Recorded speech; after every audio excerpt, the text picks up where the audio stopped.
overheats. No! Game time for... Oh! Alright, folks. Welcome aboard. It is now CastleVania time. Here we go.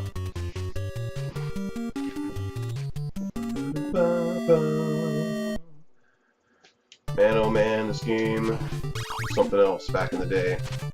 This is one of those games that sort of separated the men from the boys, so to speak, back in the day. And this is a game that very few people could beat without cheats. And there's secrets! Oh, and I screwed up right away. That bodes well. That bodes well for this run through when I screw up on a secret right away. Alright, so, yeah.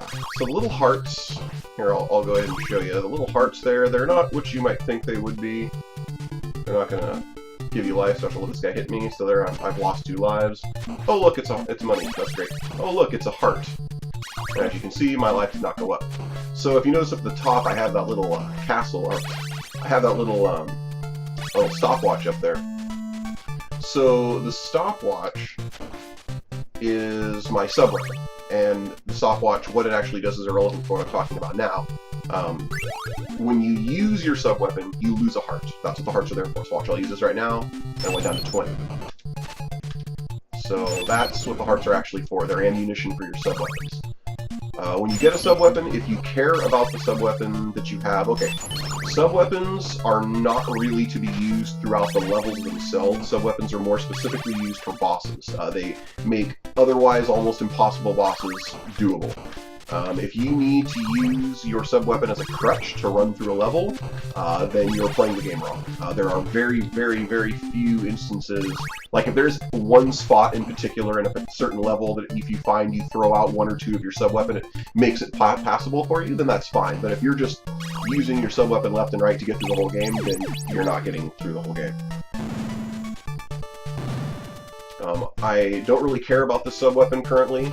It's unnecessary for the boss I'm going to fight. The boss I'm going to fight is probably the easiest or the second easiest boss in the game.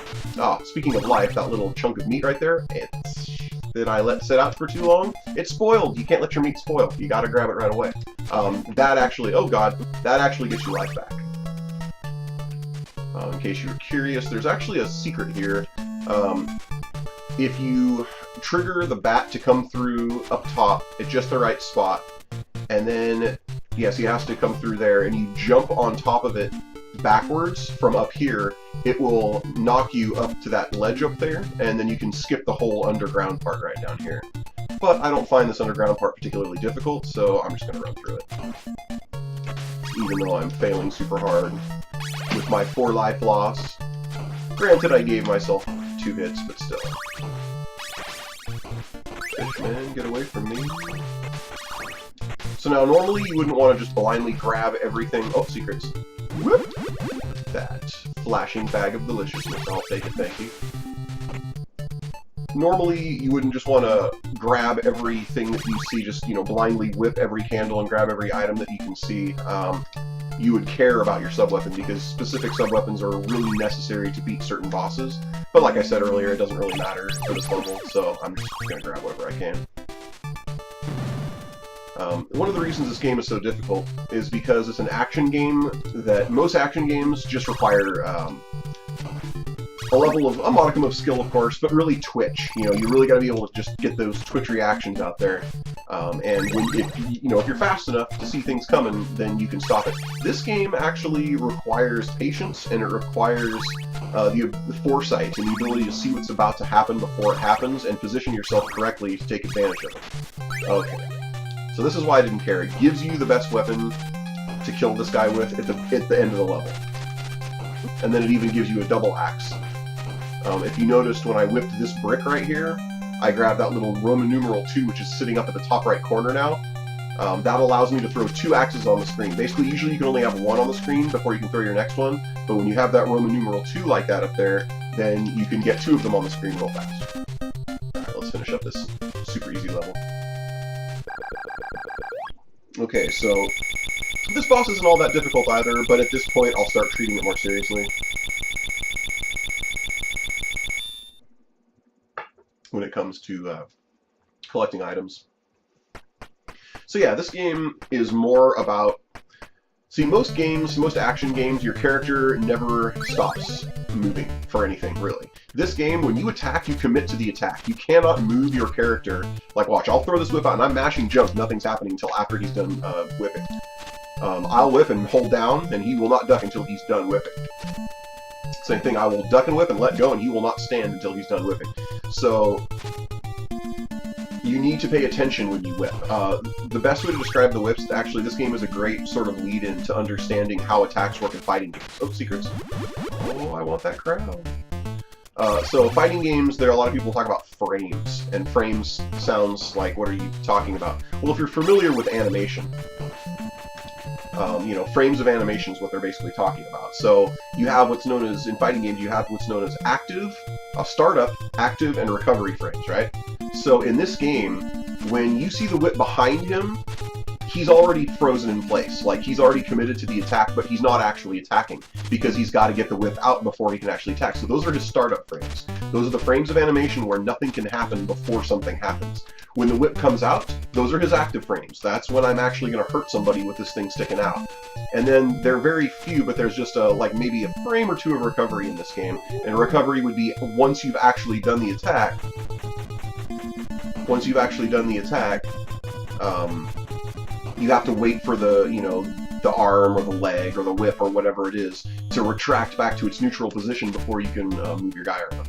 Now, if you'll notice, I said you should never use your sub-weapons in levels, and it's a crush, blah, blah, blah, and now you notice that I'm doing it a lot. Well, see this Roman numeral 2 that allows me now to throw two of these guys out at the same time? Well, that's actually why I'm throwing these out. If you hit a certain number of enemies and candles with your sub-weapon, you will get one of the doubles, and there's another one that's a triple. You will get a double or a triple to drop. And then once you get that triple for your sub-weapon, you should stop using it. Whoa, God, that was nice. Okay, there we go. So eventually it's gonna... Oh, God, no, no, no, no. No, no, no, no, no. Stupid Medusa heads. There we go.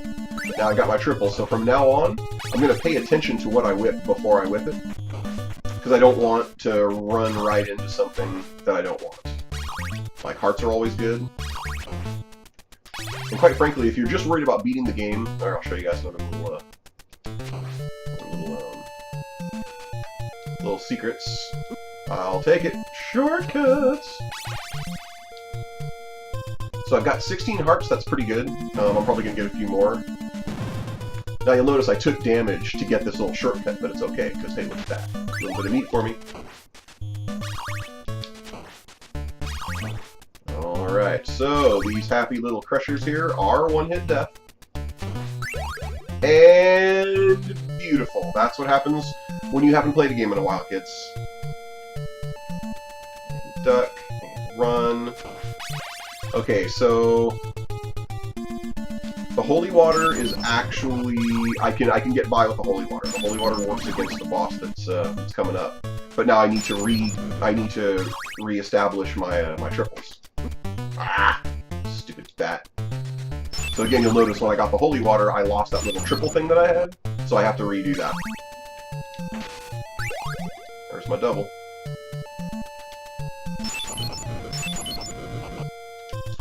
You can die. There we go. Not sure that got to him.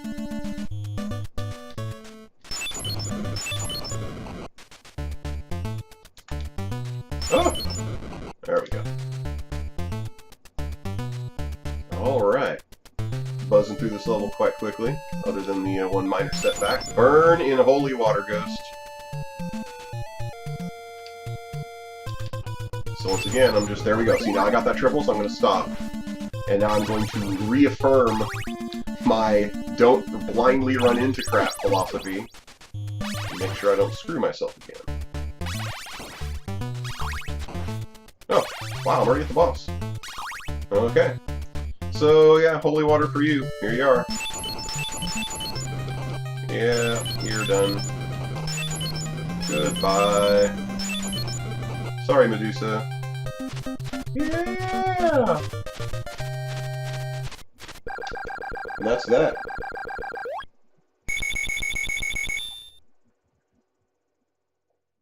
Thanks for watching. If you enjoyed what you saw, like it. If you want to see more, click that subscribe button. See you in part 2.